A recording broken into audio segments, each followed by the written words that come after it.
All right. Good evenings, Lord and Lady. Lords and Lady. This is the 51st episode of the Game of Thrones Dynasty Fantasy Football podcast. Your host, Iron Bank, once again. I think just one episode was enough for Reed, so he's stepped back into the background for this one. But I've got my two other regular hosts here. First and foremost, Commissioner House Dondarrion. How do I pronounce that? Yeah. Beric Dondarrion. Good. I'm watching Lonzo Ball and the LA Lakers. Is this 50? Is this 51? What episode 51. is this? So was I here for 50? You missed 50. Was Reed there for 50? Reed was there for 50. I think Reed hosted 50. I think that's his first major episode that he's made. I think he missed 10, 20, 30, and 40. Yeah, no, he actually mentioned as much, so he was happy to be there for that. But yeah, made it for 50. But we're on 51, and on to the next one. All right. Also, we have Eric. How are we doing, Eric? Doing well. Ready to talk some rookies, I suppose. Absolutely. So, as mentioned last time, we were basically putting the bow on the 2017 season. So what better way to start the 2018 season than to jump on the, fun tradition of talking rookies before we know really anything about them besides their tape. So first mock drafts are coming out from each of the major news publications. I think Kuiper has his out. A couple guys from NFL.com have theirs out. Everyone's got opinions, senior polls this week. So Lewis and I have put together a mock draft of the first round, each of us independently. Eric has done some analysis of some of the quarterbacks in this draft as well, because that's really a position of interest, I would say. That's really going to drive a lot of what's going to happen in the first round this year, just based off of how many go where and what happens around them and what does that mean for the other skill players that really would be probably top 5 picks otherwise that could fall to some pretty appetizing places. So first and foremost, Lewis, in terms of looking at the first round, what was most surprising to you? Probably the number of quarterbacks. I think you have one more quarterback in the first round than I do, but I believe I've got 1, 2, 3. I've got 4 in the first 15 picks, and you've got 5 in the first about 20, I think, 21. So that amount, it kind of impresses me because I'm not quite sure that we have like a solidified number 1 quarterback yet, but we still have a whole bunch of them that it reminds me of. I can't remember what year it was, but it was the year that Christian Ponder got taken and some other guy got taken, and so you and I both have 4 or 5. There could be more than the 4 or 5 that's in here. If someone at the end of the first round does a Christian Ponder type deal and reaches for that next tier of quarterbacks. No, you're dead on, and I mean, no one seems to have a consistent opinion on these as well. There's no consistent one through anything. In fact, the most recent time I was looking for measurables on these guys as I was putting this together. I've got my first round, and spoiler alert, I don't have Mason Rudolph in my first round, but apparently, according to CBS, he's the QB1. So, again, it's a lot of up in the air in terms of who's who of the quarterback position. You have him in the first round. Do I? Yeah, you got him at pick 32. I just missed him. I was going to say you actually have 6. I only have 4 quarterbacks. Oh, right. So, we might get a happy medium in there. We probably will get 5, I would guess. But yeah, I think that's probably fair. But Eric, I mean, you took a look at some of these guys just independently early on. What were your takeaways here? Yeah, so Mason Rudolph, as you mentioned him, I liked his tape a lot. I only watched 1 game of his so far against Oklahoma, and he looks like he was slinging it similar to how Wentz does. He's agile in the pocket, but he's still looking to fit tight windows. And like, so I watched Baker Mayfield. Is that his name? Baker Yeah. Mayfield. So I was watching his tape. In that game, he was hitting wide open receivers, and like, he still looked good, but compared on the other side, Mason Rudolph looked like he was hitting his accurate windows, tight windows, and I think that translates more, and that's why I have him ranked as my number 2 quarterback. The one that I don't get, everyone's saying Allen might go first to the Browns, 4th to the Browns, or like even 5th to Denver. Josh Allen, the Wyoming quarterback, and I only watched one of his games too against Boise State, and he sucked. He could run the ball, but he could not throw the ball. So I don't know unless he did good in other games. I think he did good in his bowl game, which I didn't see. I don't know why he's projected that high. I would think he'd be more of a day 2 guy, but everybody else has him going top 5. He looked better about 2 years ago. This year his team really sucked. I think they won 9 games. They probably weren't even a 9-win team.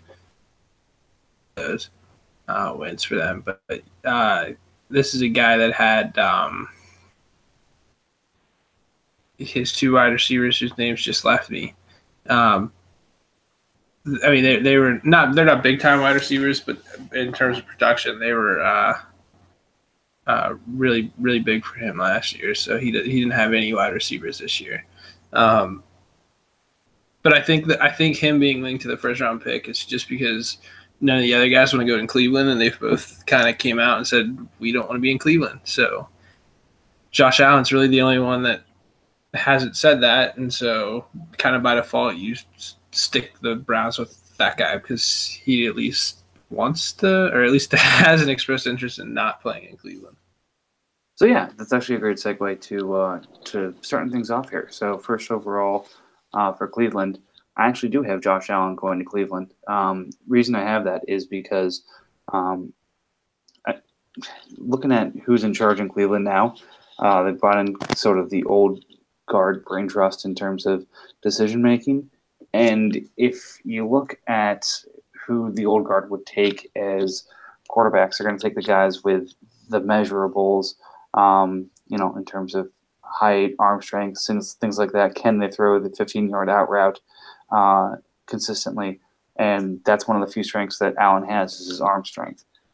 Preliminary feedback from the Senior Bowl is that his arm strength is actually surprising some of the other receivers there. So that being said, with Dorsey in charge now, I do expect them to bring in a veteran to hold the fort, whether that's an Eli, whether that's a Alex Smith, whether that's even somebody else, like a Tyrod Taylor or whoever, but then still take Allen here first and just kind of say, fight for the job. If you win it, you win it. If you don't, you don't. But, this is going to be our guy for 2019 going forward. Sorry, I'm fixing my glasses. They're driving me nuts. Well, I'll add on. Just to add to this, Gogain is watching, and he said he's hearing Mike White, quarterback from Western Kentucky, that the Browns are interested in him, and I honestly don't even know who that is. He's on my NCAA Road to Glory team, so if you're interested, I'll have him on my NFL team when we switch over. Yeah, but he's not gonna be a first round guy. He's later rounds, and I think that probably. I mean, if they take him that high, they're stupid. So if they do like that guy, they do have Kaiser still. They've got Cody Kessler, who might have been their best quarterback, but didn't get to play at all last year. I kind of mocked them not having a quarterback. So I don't really know how we want to go through this, but I might as well start from the top. I mean, we're talking the Cleveland pick. You went a different direction, but I think. But at one, I took the best player that's on my board, and a lot of other people's. But I took Barkley, 101 to Cleveland. I think that a lot of people have him going to Cleveland, just not at the 101 spot. A lot of people have him going in their second pick at 104 overall. The only problem with that is that Indianapolis is sitting at 103, and I could really see Indianapolis. I don't know what that noise is, but it's driving me nuts. I could see Indianapolis snatching him at 103. So if you really want Barkley, you really want the best player, I think you have to take him with the first pick because he probably won't be there at 104. I also think, like Mike said, that they're going to bring in a veteran quarterback. And when I sat down and did this, I went, what's his face? The guy I hate, Todd Haley, has ties to Kansas City. Alex Smith, Kansas City quarterback. That could be a match there. Although I went back and double checked that Alex Smith never played under Todd Haley, but the connections are there. There have been goofier connections. It's something, that might be a decent spot for Alex Smith because I don't really know where else he might fit in. He's obviously going to start next year, but I don't know if there's that many people other than the Browns that would kind of be pursuing him. No, again, for Smith, it could be Cleveland, it could be Cardinals, it could be the Jaguars. The quarterback carousel is going to be pretty intense this year, and it's an interesting level of gamesmanship that goes into this as well. Is if you're Cleveland and you've got the first and fourth pick, if you rate 3 quarterbacks about the same, then absolutely you take Barkley first. If you have one you prefer, then you have to take him first overall because there's no guarantees there at 4. But the question is, if you want Barkley and a quarterback, what order do you take them in? Because it becomes that third pick to Indy becomes really interesting. Because if they take a quarterback first, then you're getting probably your third choice of quarterback at that Indy pick, which makes it less appealing. If they take Barkley first, you're getting one of the premier, either a Rosen or Darnold, or your pick of guys, and can jump ahead of Cleveland, because really the next chance you're going to have at quarterback is going to be late in the top 10, we would think. So really where Cleveland goes with 1 is going to impact that Indy pick. And I wouldn't be surprised if they've kind of got a couple deals lined up on draft day per what the Niners did last year with 3 for if this happens, then this is our trade for this pick. And I think a lot of those are going to be if Barkley goes 1, a package happens for, say, the Jets or Denver or one of these later teams to move up and get the quarterback of their choice. Yeah, I agree. I kind of let the quarterbacks fall in mine because I just want it to work out that way. It probably won't. But there's so many of them that are all clustered together there that I'm not quite sure what the difference is between where's my fall off and where's your start. So you've got Lamar Jackson and Mason Rudolph being the end of your tier quarterbacks there. I'm not quite sure what the difference is between taking one of those guys and taking Clegane talked about the kid from Western Kentucky. Northwestern's got a pretty decent quarterback that came out. Somebody else, I'm trying to think of one of the other, it was some goofy ass school like East something rather. Washington. Washington State also has a quarterback, but there's a whole bunch of them, so I'm not quite sure if the difference between any of those guys is huge. So some of these later teams might take one in the second round. Fair point. So again, before we jump into those, let's keep going here. We've got the Giants taking quarterback. We differ on who it's going to be. I've got Darnold. You've got Rosen. My view is Darnold's more project, but has the higher ceiling, and with Eli in place, it's less of a need for Rosen for whoever the Giants take to start immediately. What are you thinking from Rosen? Are you asking me about the Rosen pick? Yeah. It is that. I think he is more of the project. I have who do you have? Darnold. I have Rosen. So I think Darnold's more of the project player there. I just was pulling up Eli. He is under contract for 2018 and 2019. So you do have the room there to go the project route. I wasn't entirely convinced that they were going to hold on to Eli Manning. So I went with Rosen, who's I think the most quarterback ready of the group. And they also did draft Davis Webb, who's kind of their project quarterback already.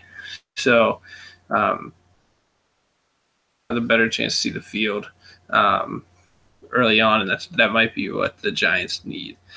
They also probably won't. I think this is why both of us have them taking quarterbacks, and we'll hit on this when we get to a team here in a couple more picks. But I think we both have them taking quarterbacks because these are teams. There's a couple teams up here picking in the top 5 that probably won't be in the top 5 again anytime soon, and that's like the prime spot to get a quarterback. So I think that these teams that have the older quarterbacks are picking top 5 or don't have a quarterback probably will snatch one, other than Cleveland. That's fair. So, Eric, looking at your ranks, you definitely have Rosen above Darnold. What's your thought here from a Giants perspective? Yeah. I mean, I've heard so far that the Giants will take Rosen. He's more of the traditional pocket passer quarterback from what I saw. And, I mean, from what I saw, he looked more accurate, too, especially down the field, which is what I like in Rosen more than I like Darnold. So that's why I would think he would go to the Giants first. I think Darnold will probably go a little bit later. I'll save it for when we speak about it. But yes, Rosen's my number 1 quarterback, and I think Cleveland won't take a quarterback with the first, so it would make sense that the Giants take him here because who knows if Eli's even coming back. Yeah, and that's fair. And in terms of my knocks, I'm saying that Darnold's big knock at this point is accuracy, whereas Rosen's going to be more decision making. And again, that's probably more correctable at the NFL level in terms of just how do they progress through the reads. But again, if the thought is if Eli's there and you have some runway, I think Darnold's, based off ceiling, the right pick. Otherwise, again, if your thought, Lewis, is that Eli is elsewhere, then I would agree that Rosen's probably the pick here. Also, OBJ. With OBJ, I think he's a better fit because there's no better quarterback in this draft at throwing the deep ball than Rosen. And when you have a guy like OBJ that can literally catch anything, as long as you get in his area, I think Rosen's going to get it there the most. Yeah, and if you watch these two squared off playing the Pac-10, I don't think it was for the championship. It was towards the end of the season. Yeah, it was like and Rosen just mopped the floor with him. Looked the better quarterback. That was one of the games where Rosen's decision making was perfect.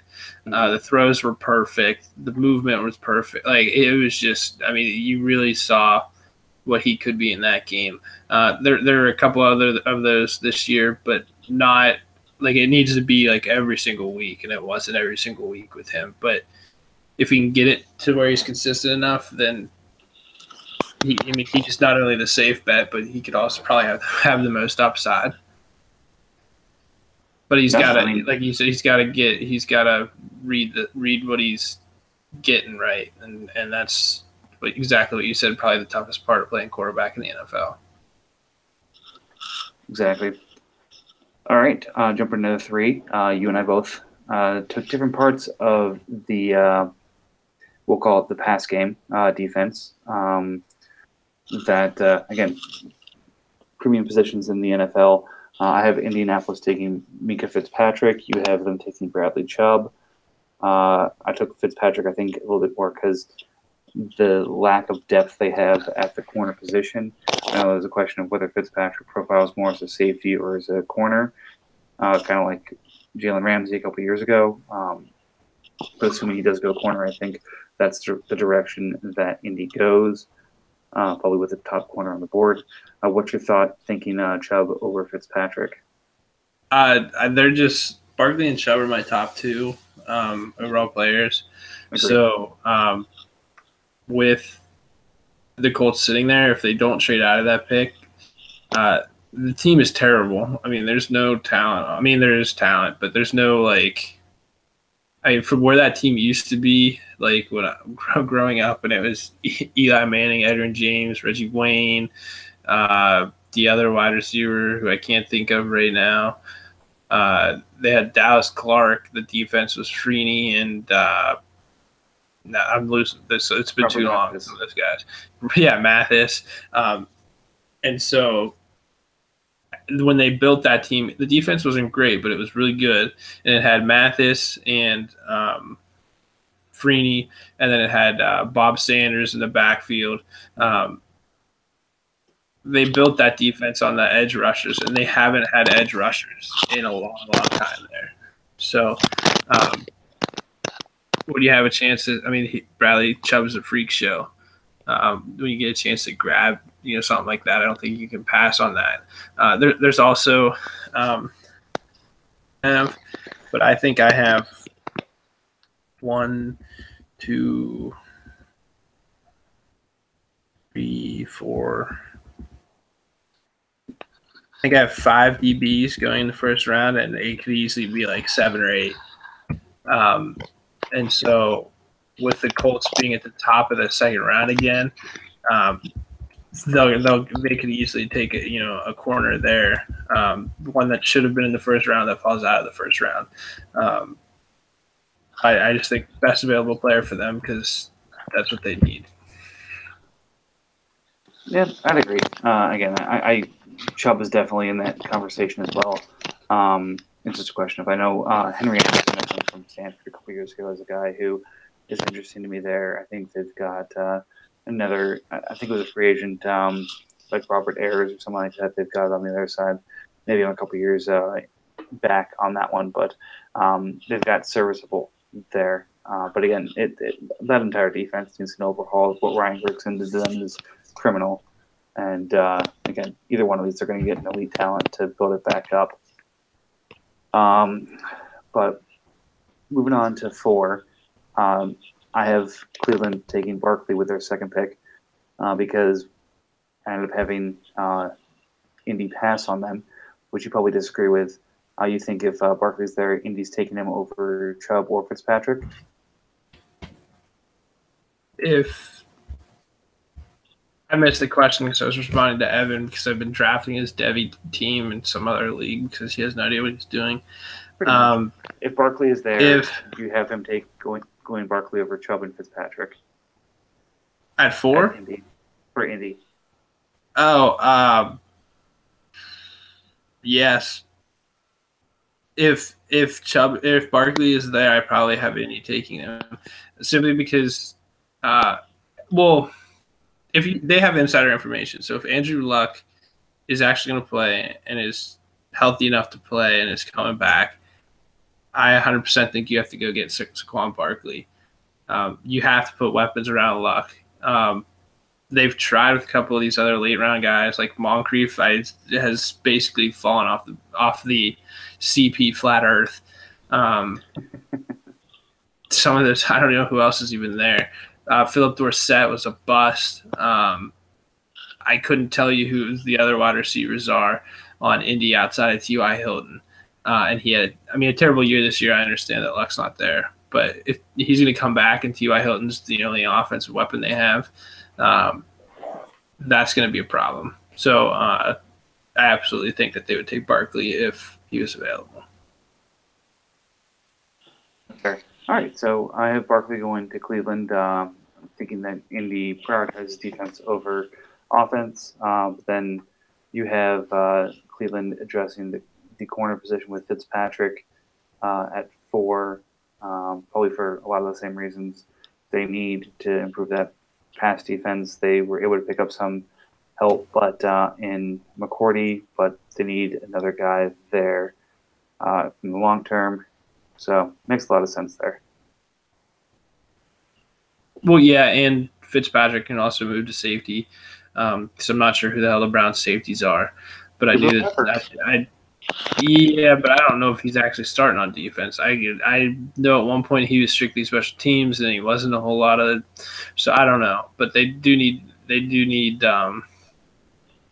they can move Peppers around as well because I don't think he strictly was playing safety. but Fitzpatrick offers that flexibility. And again, this is me going for Cleveland, the same approach that Indianapolis should take. Really bad teams need to take the best player. Deal with what you end up drafting later. Even if they did have 3-4 D-backs that are startable, I still think they should take the best guy there because the team's just terrible. Now, I'll be honest, when I was putting this together, the mock I haven't tried yet, but I'd kind of like to see what happens for Cleveland, is if they go your route of not taking a quarterback in the first and say stack Bradley Chubb with Minka Fitzpatrick, having Chubb and Garrett as your edge rushers, adding Fitzpatrick to your secondary, you've got Jamie Collins there in the linebacking core. Does stacking that defense up, if you're getting a veteran guy, potentially make more sense than grabbing like, so again, hypothetically, if we're talking Cleveland, if they would stack Chubb and Fitzpatrick in the first round and then call it Rudolph and Geis in the second, does that make more sense than Barkley and Fitzpatrick in the first and then whatever falls out for them in the second, in the quarterback and the say edge rusher positions? I honestly think that they need to avoid quarterback altogether, because it just has Cleveland written all over it that they go, okay, fine, people give us a hard time about not taking a quarterback, so we're going to take one, and they're going to take the worst of the 3 or 4 that are, in the conversation. Yeah, I think it's a smart approach. I don't think the defense is too terrible, though, right now as it sits. The offense is ass, and most of that is on the quarterback. Well, probably all of that's on the quarterback. But if you do take Barkley, I think he's it basically makes both of the running backs that they have expendable. You don't need Duke Johnson anymore, and you don't need Isaac Crowell. So it does create a logjam in that aspect. But I don't even know if I would go Mason Rudolph in the second round. They could do. Who else did you say? Running back? Geis. Yeah, Geis. I mean, that makes sense. I was thinking that they could go Chubb and Fitzpatrick and then grab Geis in the second. I don't think you necessarily need to then in the second round invest in another quarterback. They spend a second round pick on Deshaun Kaiser. If you can go out and get an Alex Smith for 2 or 3 years, whatever he's got left, I think that's plenty of time to develop Kaiser. Cool. All right. So moving on, we'll start grouping a couple of these together so we can keep making some progress and not be on for 3 hours. 5 and 6, we have back-to-back quarterbacks, so we agree on 6. We both have Baker going to the Jets. As for 5, we flipped on Darnold and Rosen going to the Giants, and we each have the other going to Denver. So I have Rosen going to Denver, you have Darnold going to Denver. Considering the concerns around the accuracy on Darnold, do you think that this is them setting him for the future, starting him immediately? What's your thought?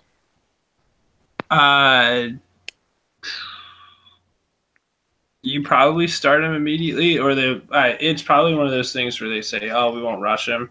They probably give Simeon, depending on when their bye week is, he might get 3-4 games, and then I think Darnold goes in. Yeah, and again, the other question, or whoever they take, it doesn't even have to be them, but any of the quarterbacks. Yeah, the other question I have for you, then I'll kick it over to Eric, is apparently the rumor is that I think the coaching staff for the Broncos is coaching the North Senior Bowl team, and they requested that Baker go on that team. And then we both have, after that request, Denver passing on Baker, going for a different quarterback. What was your thought when you were making that decision between Darnold and Mayfield?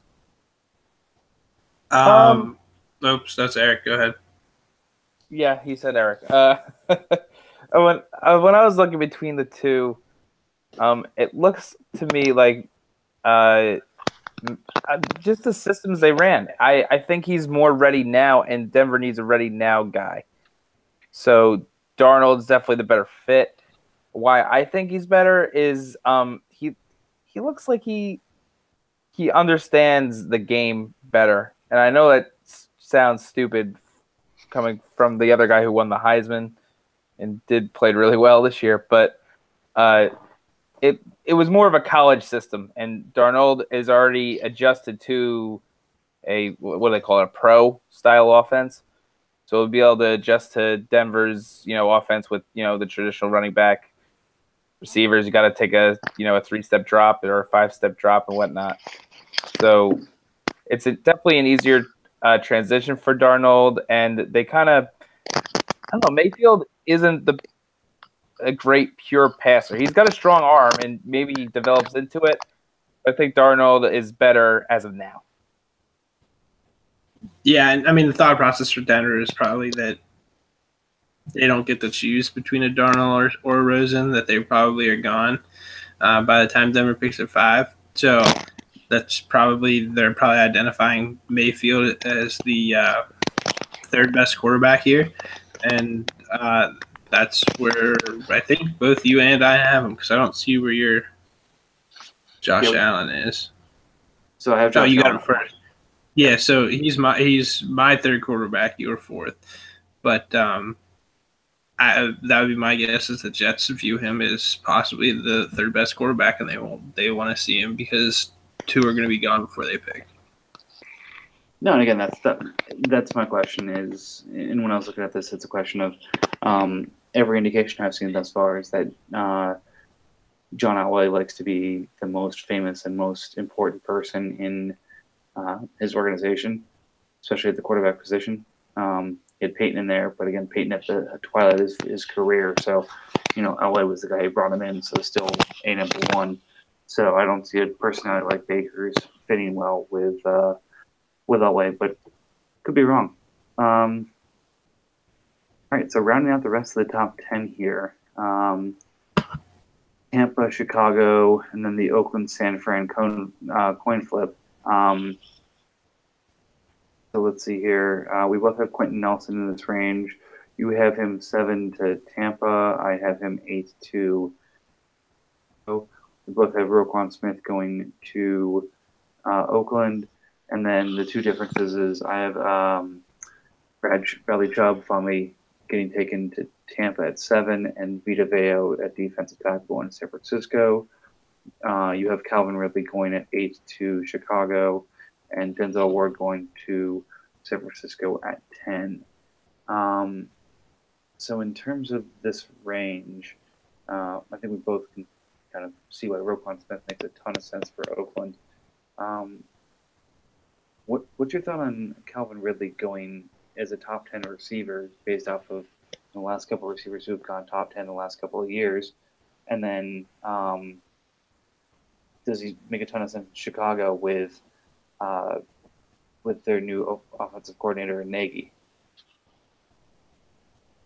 Obviously, I think the answer is yes, because that's what I sent him. Yeah. Recent years, you're talking. The John Ross pick was stupid. The Kevin White one didn't work out for Chicago. We haven't really even seen a whole lot of Kevin White yet, so it's only not worked out because he hasn't been able to stay on the field. Not sure it has to do with his talent. Ridley, I think, is just the best wide receiver in the class. He's coming out of Alabama, and if we just start running the Alabama wide receivers that are first-round talents, it's too much to pass up on, at least for me. And Chicago, you cannot throw the ball to freaking Marcus Wheaton. And I don't even know who else they have, but you need more than Marcus Wheaton. And I think Ridley is probably the best choice for them. They have to go wide receiver. They need one. So See, and I'll disagree. I think they're going to wide receiver, but I think they can wait until the second round for that. Where Nagy's coming from, he's going to want to build up that O-line the best he can. I know you have Nelson going the pick before. Again, slightly different of who's available when. But again, I think if Nelson's there, Chicago's going to take him over any receiver. But if Nelson's gone, maybe really makes sense. I think, we'll see. Nagy has his quarterback because he chose Trubisky over Luck, supposedly. He's got a running game, so those receivers make sense to address. Who's their defensive coordinator? Is it still Fangio? Yeah. I guess technically they could try and add some depth there, but I guess it really makes some good sense. Eric, any other thoughts around the rest of the top 10? No, what you guys said makes sense. All right. Yeah, I don't know. Did everybody catch? I mean, Quentin Nelson is a offensive lineman.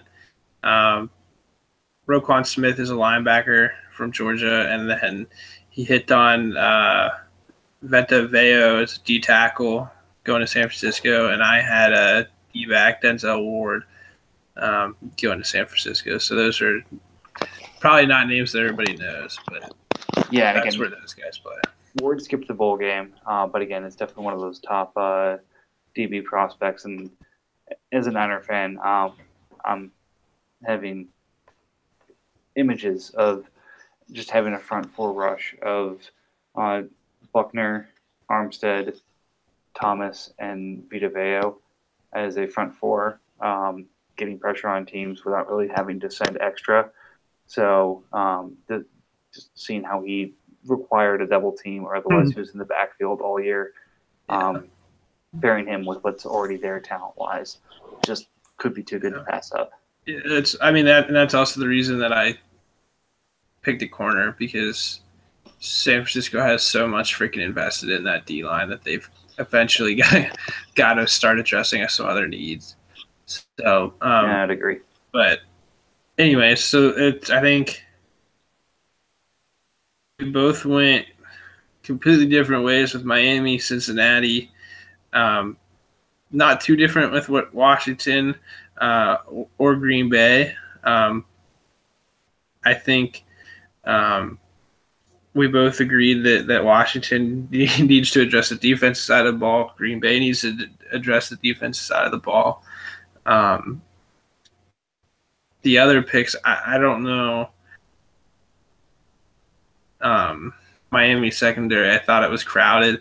So I don't know if the Josh Jackson pick makes sense. But every time I hear someone talk about Miami, like every time I watch the Miami game or Miami's on, it's like, this offensive line needs work. This offensive line's terrible. And so I think we both have Nelson as a top lineman, and my second best was the tackle from Notre Dame, Mike McGlinchey.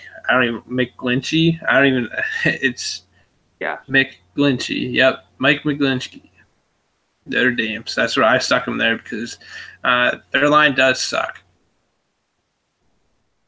Well, I mean, they've got Laremy Tunsil on the left side that is high capital, and they could use some work, I guess. The question of, does Tunsil make more sense either at guard or right tackle over left? The reason I went Jackson is if I take a quick look at their depth chart for corner, they've got Tankersley and Xavier Howard. They've got Werner as well, who, if I remember correctly, is a little bit older. But again, none of these guys really impressed me, and I think Jackson is that lockdown corner potential. And if you're talking about, Brady for a few more years, you're talking about the way that the passing game is going for a team that fancies itself or hopes to be in the wild card or divisional conversation next year. The best thing they can do is just continue to improve that pass defense. But Yeah. I think we've got the same idea, a premium position. They could also go, if they do go D-back, there's a hometown pick in Mike Hughes, who played at Central Florida. Also, I mean, he was an absolute lockdown defender in college, so I don't know if that. I don't think that would change. I have him going a little later here in the first round, but he could also fit there in Miami. And then I was just talking about McClinchy, who you have going to Cincinnati with 12th overall. Yep. Linebacker out of Virginia Tech, who I really like. I have him a little bit later on. So I don't know. And so, like, when I went through some of these things, I went, like, just in my brain, I did okay, who do they have at what position? And I couldn't, outside of Vontaze Burfict, who plays middle linebacker, I couldn't tell you who the other linebackers are on Cincinnati. And that's not a good thing in the AFC North. We went through Cleveland and talked about, Collins, Pittsburgh, obviously Shazier's hurt, but they also have Watt, and then you get to Baltimore, who's for however many years now. Everybody talks about their linebackers. So I just think that they need a linebacker, because I couldn't tell you who the heck the other ones are outside of Perfect. Yeah, position needs. You're right. Moving to Washington, like you said, D-line. What's that? I said they need D-line in Washington. You've got, I think Arden Key is going to play some kind of hybrid DN linebacker thing.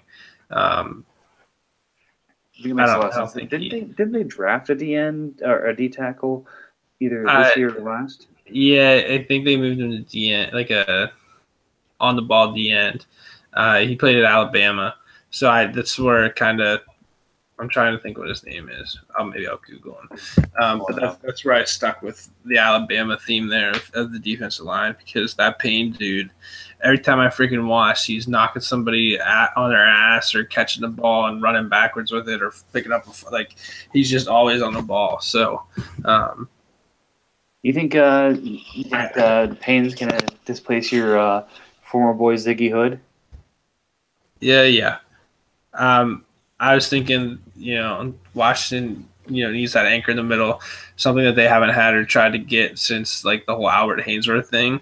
So I figured, why not get big in the middle? So, but they definitely need D-line help. You take the key. I've got Payne. Yep. So I think they go D-line. So you guys both have Washington taking D-line, but how do you guys analyze the Kirk Cousins situation when you did this mock? I have him staying. I think he goes, but I think they replace him with a different veteran. Again, if you look at the quarterback carousel this year, there's probably 4 or 5, maybe 6 starting jobs available. So if you look from a veteran perspective, depending on where Eli goes, impacts that. Where Bortles goes, impacts that. Where Smith goes, impacts that. You got a couple of backups in Bridgewater and Bradford who could land starting jobs someplace. McCarron is potentially a starter someplace. And then, as mentioned, Cousins floating as the premium name out there. Really is going to drive the conversation in addition to everything we have coming up in the rookie class. So it's a bit murky. So I'm assuming here with mine that whether it's, an Alex Smith or an AJ McCarron or probably not Blake Bortles, but through some way, shape, or form, Washington addresses its quarterback position on the cheap in free agency and addresses the defense more with this pick. Yeah, I've got Cousins staying. At this point, the other team's quarterback positions are kind of, you're getting a clear image of what teams might do or what's going to be available for teams. And I just don't know how many spots are left for Kirk Cousins to realistically go to. last year the big spot for him was San Francisco, but that's obviously not going to be an option now with Jimmy G there. I don't think Cousins is going to go play in Cleveland. Kansas City is obviously going to go with the younger guy. I don't know how many other teams actually. I doubt Cousins goes to New York. The only realistic spot that's left is Arizona. A lot of people are saying, "Oh, he could end up in Denver," but Denver's got such a high pick that I don't, and it's in such a weird spot that I don't know what they would pick. You know what I mean? What they would pick if they picked up Cousins, because they're in a spot to take a quarterback. So maybe things change there, and they can get a. If they land Cousins, they can go with Chubb. If he falls to 5, but I think he really only has 3 spots, and I'm not completely sold that Arizona doesn't start to rebuild, because Arizona has a lot of dudes that are like 38 years old. I mean, you can make the same conversation in Denver as well. The receivers are at the edge of their age. If you're not talking Von Miller or the pass rusher that took a couple years ago, I can't remember his name off the top of my head. But that defense is starting to age out of their window as well. Again, to your point, Eric, I would say it's really interesting.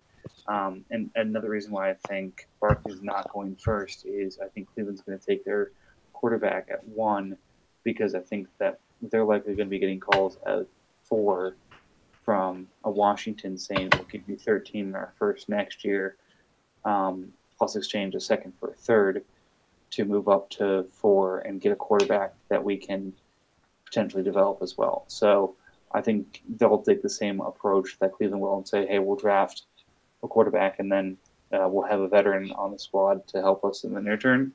But at the same time, where Dorsey's going to want to make sure he locks that position down, I wouldn't be shocked if he did a move like that to say pick up, what would that be?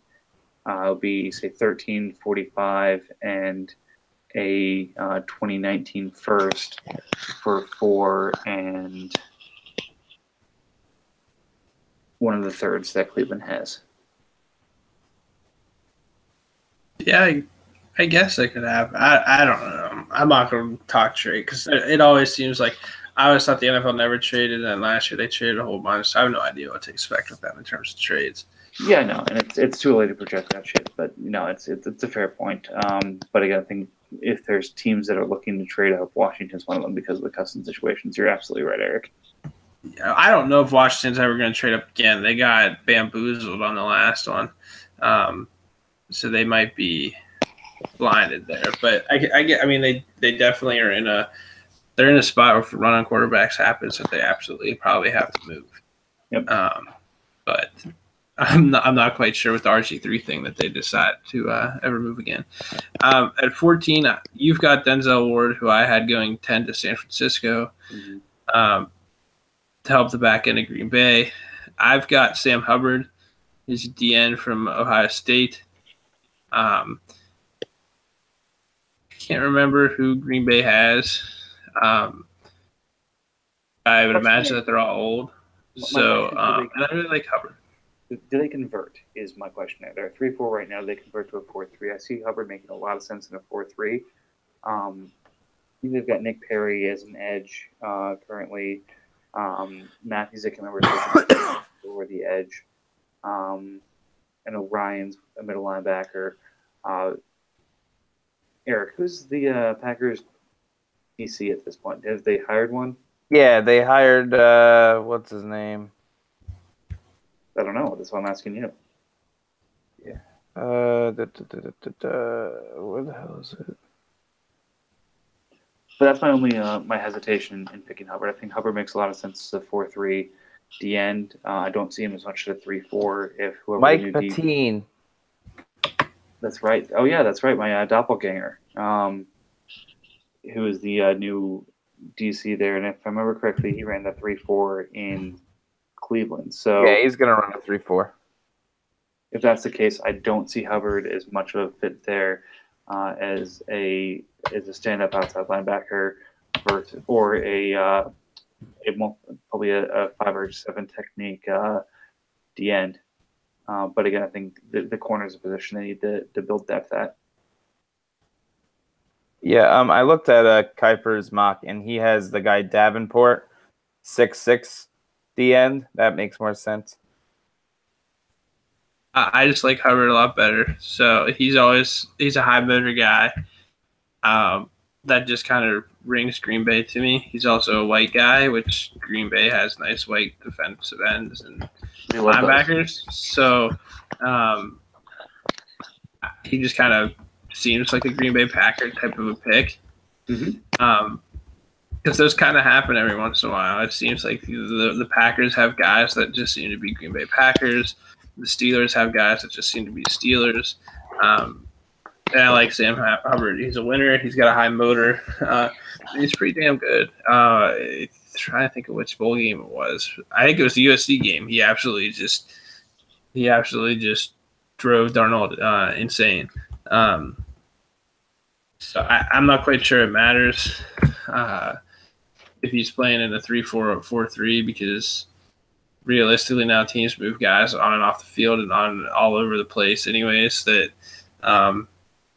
they'd find a way to make him work. That's fair. All right, so 15, we both go back to the passing game for Arizona. I've got them taking a receiver in Cortland Sutton.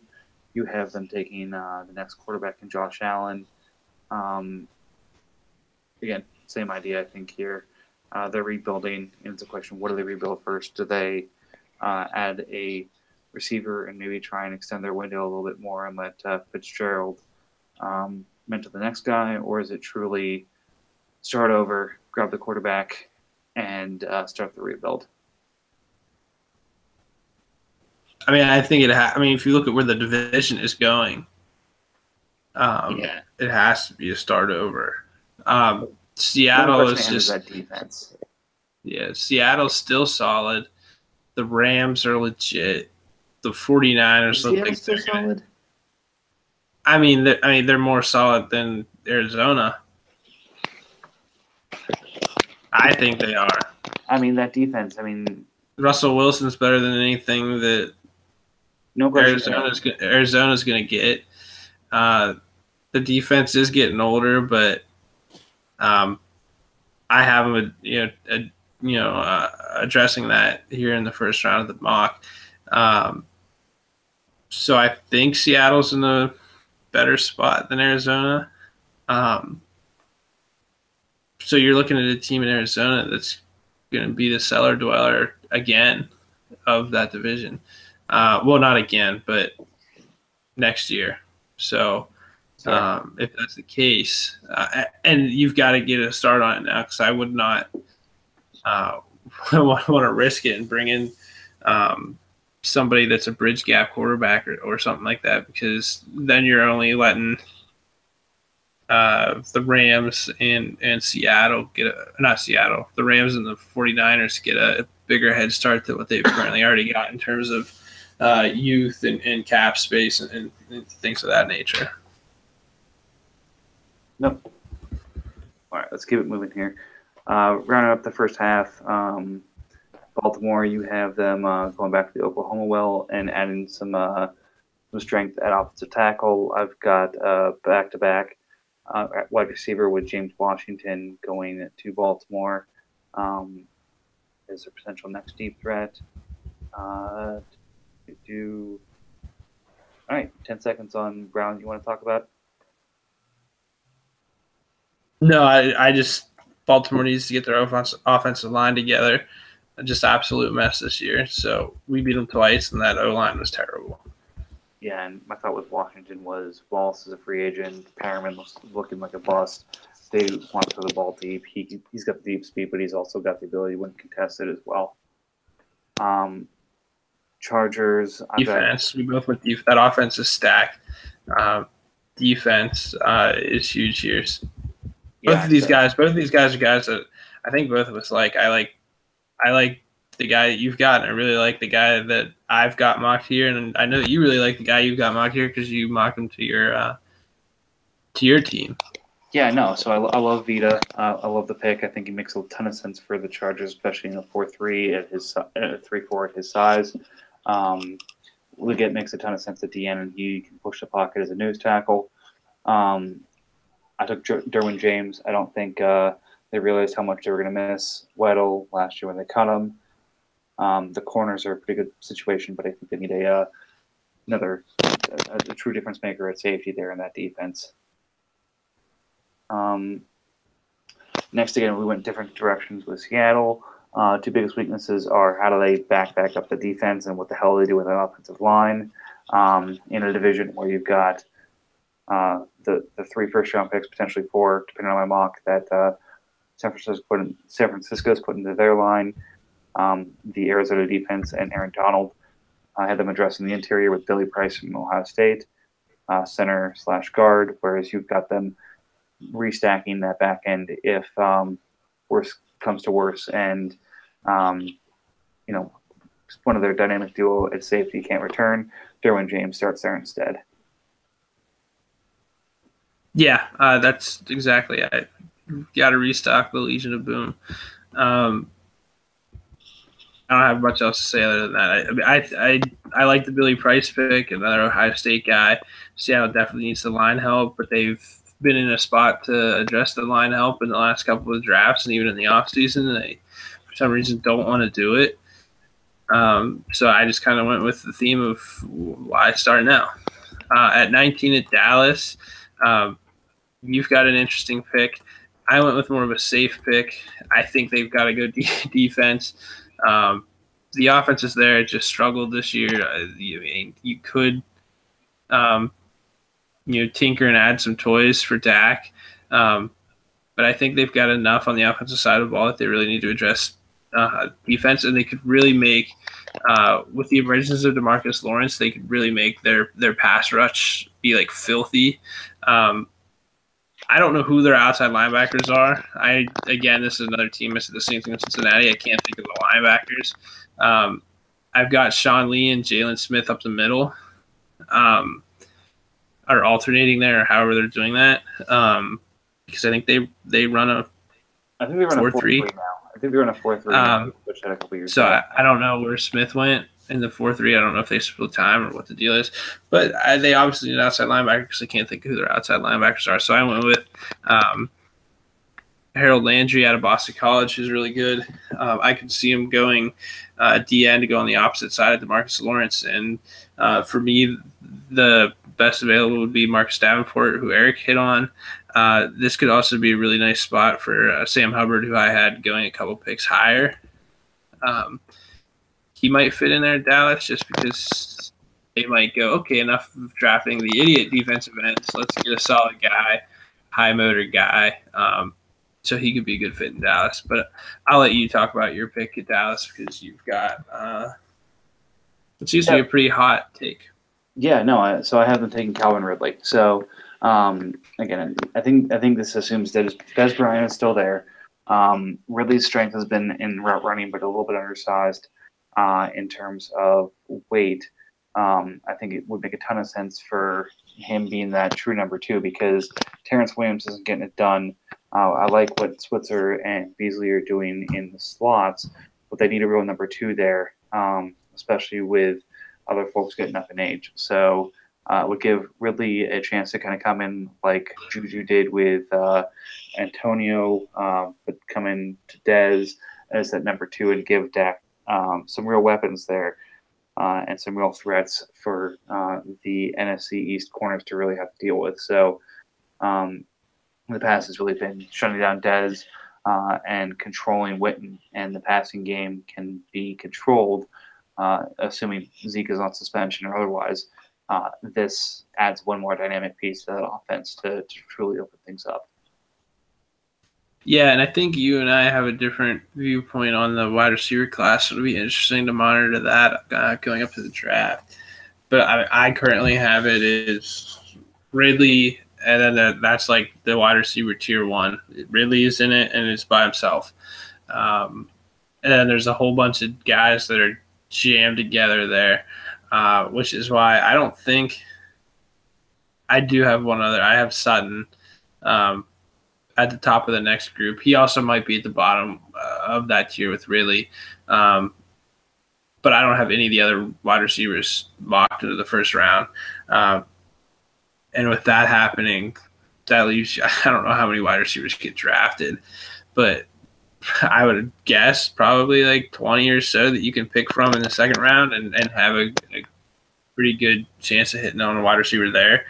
So that's kind of why I keep pushing wide receivers out, or at least I pushed wide receivers out of my mock this year, because looking at it, I have really tiered. Sutton might be in that really tier, but it's definitely at the top of that next tier. And then that's everybody else is like one big glob. So, anyways, Detroit. I like your Detroit pick because it's Payne, and I talked about him. Can't remember where I had him going. I think Washington. Yep. Detroit makes a lot of sense. I went with, I think it's a little bit of, I don't know anybody else's reaction to this, but I like Sonny Michel, the running back from Georgia, going as my running back 2. Over guys over Chubb. Yep, over all of them. 20. Over all of them. Yep. He's got low miles on him. He's got great bursts. He can catch. He can run. Great agility. I also, Detroit drafted a guy named Michael LaShore, and that kind of the name of Michael and Michelle kind of like, I went, that'd be a good one for Reed to mess up the enunciation of. So I just kind of was like, they haven't been able to address the running back in Detroit for a long time, and they've tried. They took Javid Best, they took LaShore, who I talked about, they took Abdullah, they took some other guys to try to be the guy in Detroit. It just hasn't worked. And I think Michelle would be pretty sick. I think that kind of hurts Theo Riddick, though. And I don't know what his contract looks like, but I think Michelle would be a nice do it all back. I think it's interesting. I think he's better at what Abdullah does than what Abdullah does. I think he's not as good at what Riddick does, but can do it at a confident enough level to handle that. I think they still got Abdullah under control for one more year. He's kind of busted out at this point, but I don't know if they're ready to pull a first-round pick on a running back like this. But again, I do like the talent, and I do like the spot. It's just a matter of others on the roster that still may not make it as much of a priority as a first-round pick. I'm going to look and see. Amir Abdullah also might not be back next year. He tweeted that out himself. So he's kind of fed up there. I don't know what the actual contract is. I'm going to Google it. All right, while you're doing that, I'll jump into the back-to-backs here. We actually have a back-to-back without a deal, which is interesting. Buffalo has the 21st and 22nd picks in the draft. I think this is a result of the Kansas City trade they made last year when Kansas City moved up to get Mahomes. I have them going quarterback and defensive back. You have them going D-end and defensive back. For I think my 5th quarterback, my 6th quarterback off the board, I have it being Lamar Jackson. In this mock, I'm assuming Tyrod stays, and Jackson gets a chance to kind of develop in that mold behind him, and then Dante Jackson from LSU.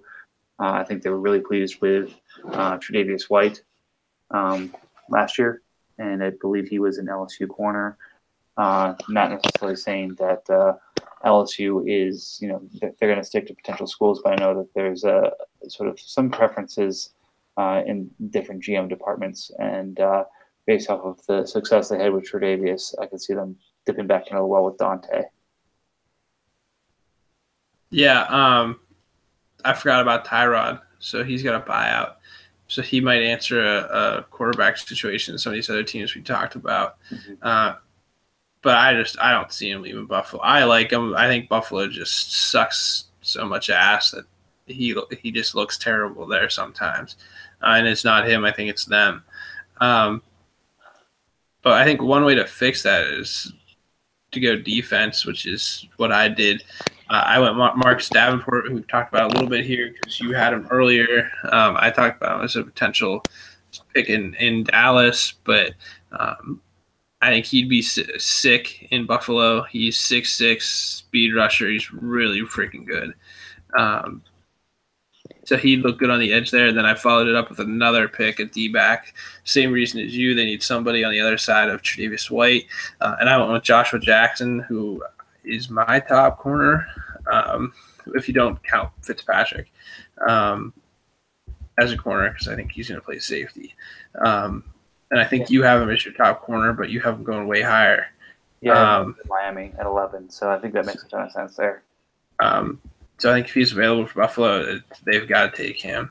And then my run on like D-backs really just kind of starts. The Rams pick at 23.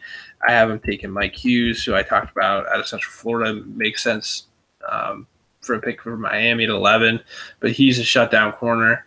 And the Rams need that. They're good up front, and if they get some of these shutdown guys to lock down on the outside, this defense will take it to another level. Yeah, and again, you talked about how much you love Sam Hubbard. He's who I have going to the Rams.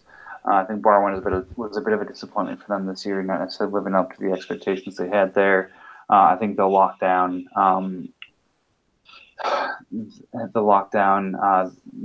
O-line, not the O-line, the D-line this year. I think they'll continue to improve, but I think adding one more piece of that pass rush in Hubbard continues to make that dangerous. I think that offense is humming, especially with everything from Cup, from Goff, from Gurley, and everything else they brought in.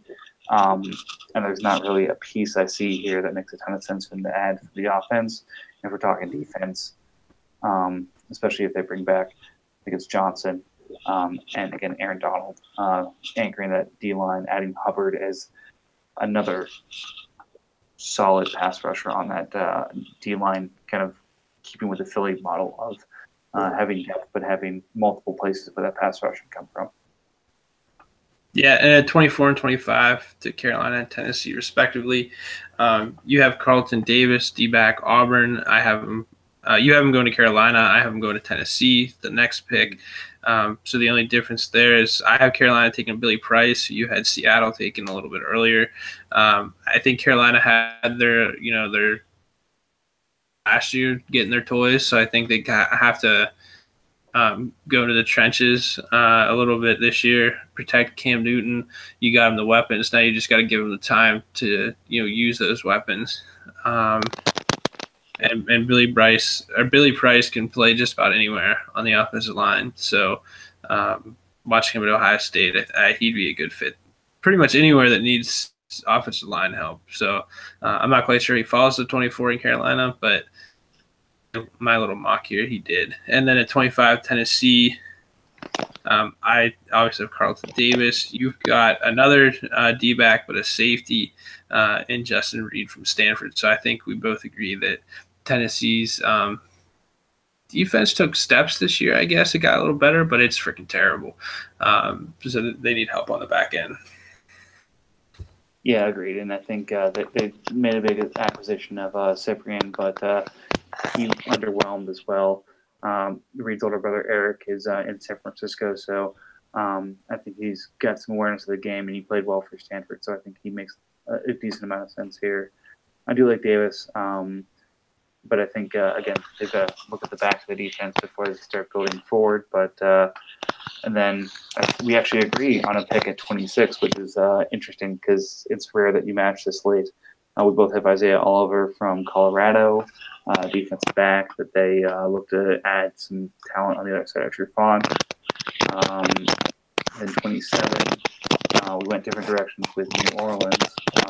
I took Rodney Harrison from Alabama to continue to build the safety core.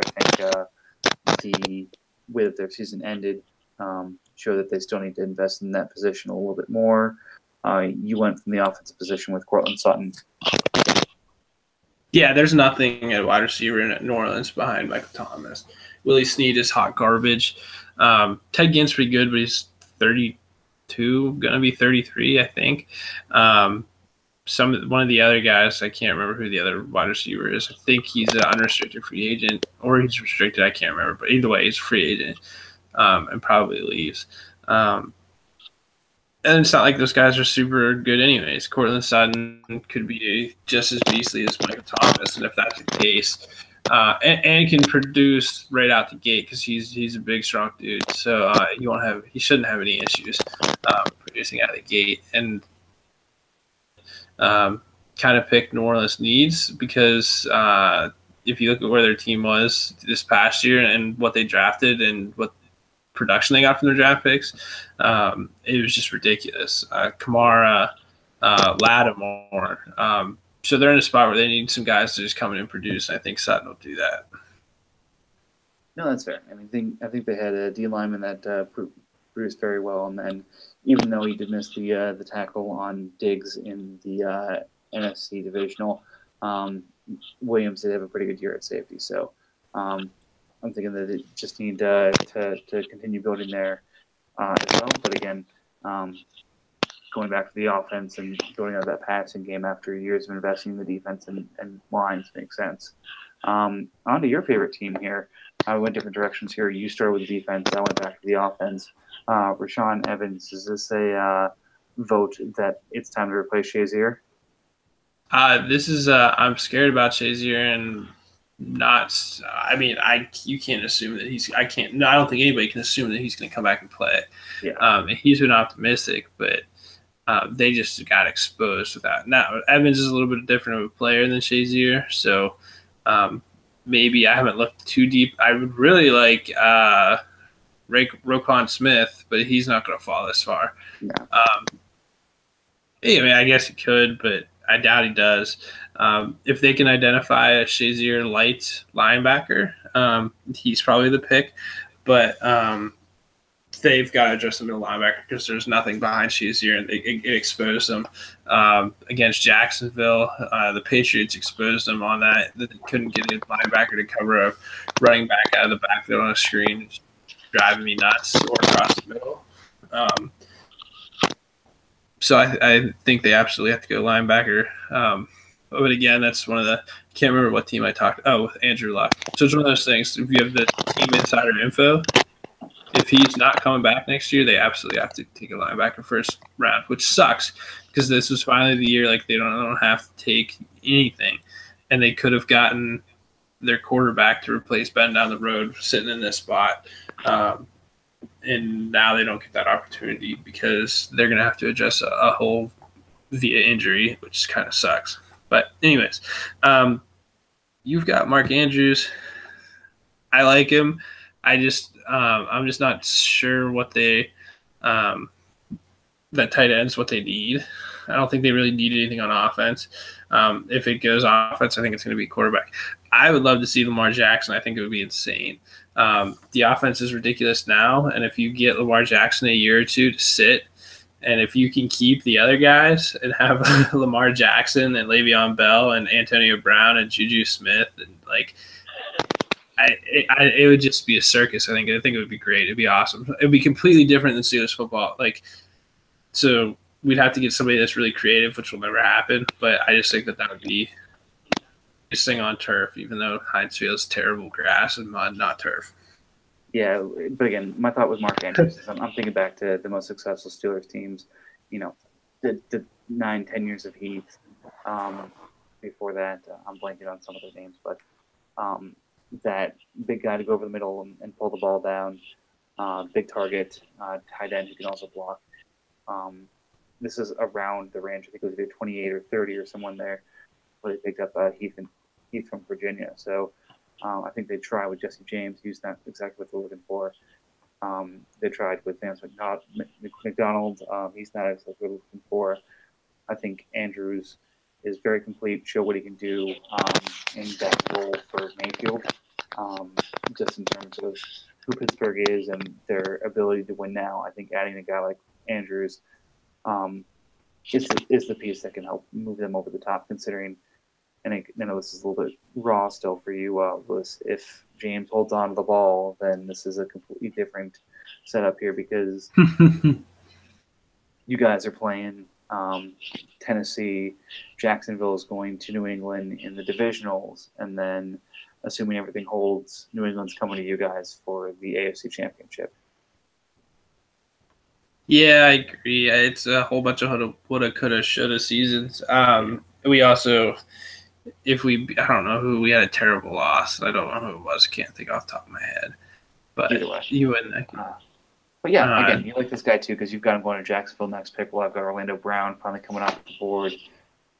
I think you had Brown going earlier to Baltimore. I did. I had him way early. I think that's like 15 or 16, so almost a whole half a round earlier. But yeah, I like the guy, but I think he ends up as a right tackle in the NFL. They invested in Cam Robinson last year. I think Brown takes that right tackle spot.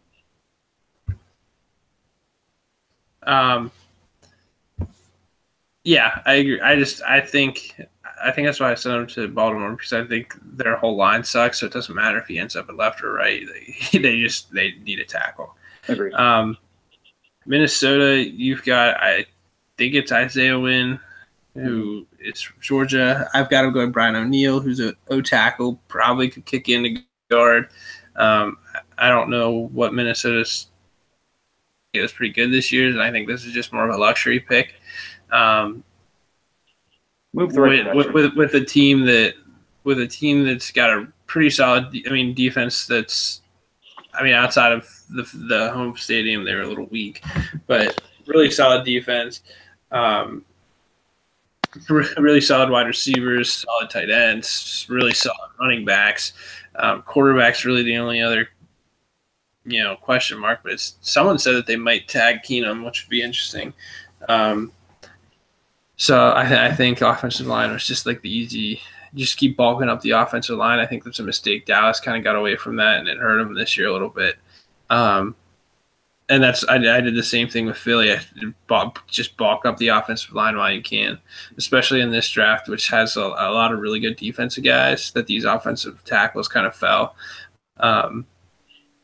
Connor Williams, who's a big mauler from Texas, to Philly at 31. Yeah, and again, I've got a guy you liked at Cincinnati at 12, going half round later to Philly. Losing Hicks, I think, hurt them.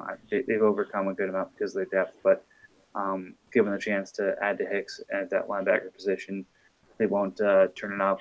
And then we've both got New England 32, so I guess that telegraphs our Super Bowl picks. I'm sticking that the story from ESPN has some realm of truth in it, that they're going to take the best quarterback prospect they have left there, and from that I have Mason Rudolph as the next guy up that they would potentially look at to take and sit behind Brady for a couple of years and be the heir apparent. Whereas you've got him taking a position that probably extends that run maybe another year. In Darius, guys. Give the guy I was looking for returned for his senior season. I had a quarterback pegged for New England, but he returned for his senior season. So my point is irrelevant. I'm not sure Mason Rudolph fits a New England type quarterback, but at the same time, I'm not sure that Belichick cares if he gets a replacement for Brady, because if the plan is to go out the door when he goes out the door, why would it matter at this point? So I was thinking of someone more in like a Northwestern system or like Syracuse system, but instead of like this big kind of gunner, just remember that's like Garoppolo wasn't there. I think Mallett wasn't really from a big gunner system, even though he had the big arm. Some of the other guys were just system guys, like the small systems guys of checkdowns and reads. But anyways, I have Darius Geis going to New England. It's obviously a luxury pick. The more realistic pick is probably a defensive lineman.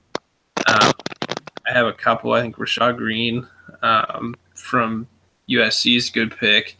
I don't have him at all anywhere in this first round. I don't think you do either. He'd be a good fit there. There's a couple D tackles still. It's a real heavy D line draft. I think there's a couple D tackles that I've got that probably would make sense because when their defense was clicking, they had Vince Wilforks in the middle of it. So if they can get a big D tackle and stick him in there, that'd be nice. But I just think Darius Geis would solve a lot of – not that there are a lot of issues on New England, but there's just a whole lot – there's no offensive star power really anymore. Gronk's getting older. I don't like Cooks. I think I thought I would like him. He just – I don't know if he looks worse or just – I never watched a whole lot of him in New Orleans, but he sure does drop a whole lot of balls. That doesn't make me happy, and I'm not sure that makes his long-term, stay in New England, more likelihood that he's gone. But I just think that they can get rid of the 5, 6, 7 running backs that they have if they take Darius Geis. He can receive. He had more receptions in college than Jerick McKinnon, who is one of my favorite pass catching running backs. So he can do it all there.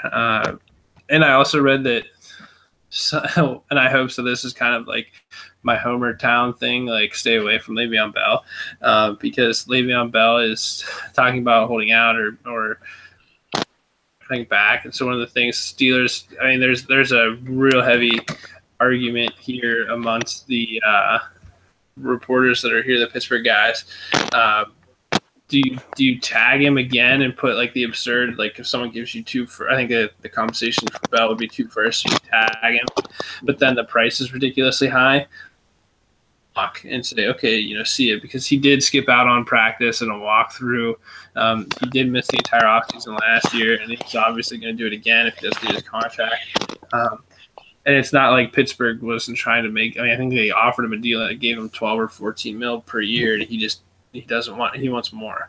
And if that's the case, like, let him go so you can get more, and he probably can't. But New England could also be interested. Someone, I don't know if it was NFL.com or ESPN or CBS. Somebody was like, "Oh, I think Le'Veon Bell is going to go to New England," and I was like, "That'd be terrible." So to make sure that doesn't happen, I have them taking Darius Geis. Fair. Okay.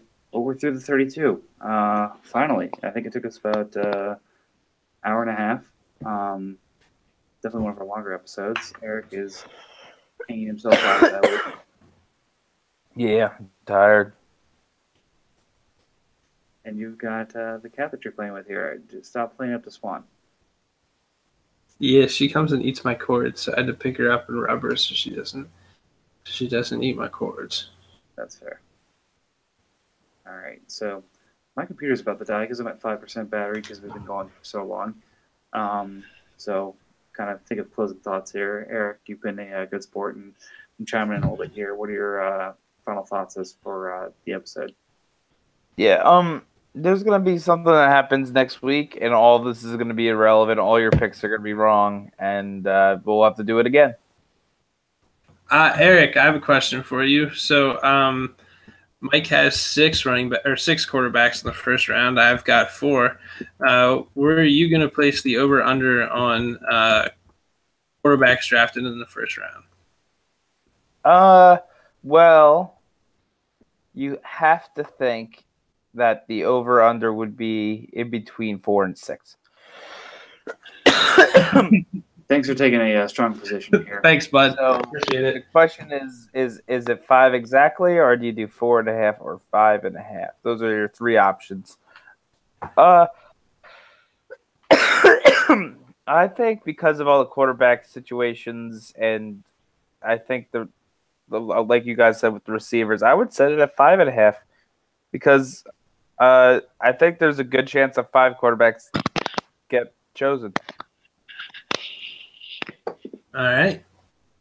So, I don't have any closing thoughts other than what to look forward here in terms of some ideas of some podcasting that we have to get done.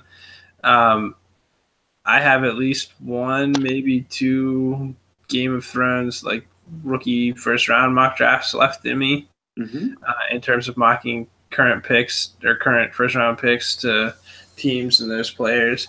so we can do something like that on one of these. Yep. But I did this a while ago, and Jeremy laughed at me because he noticed that I absolutely hate it. It's one of my least favorite things to do.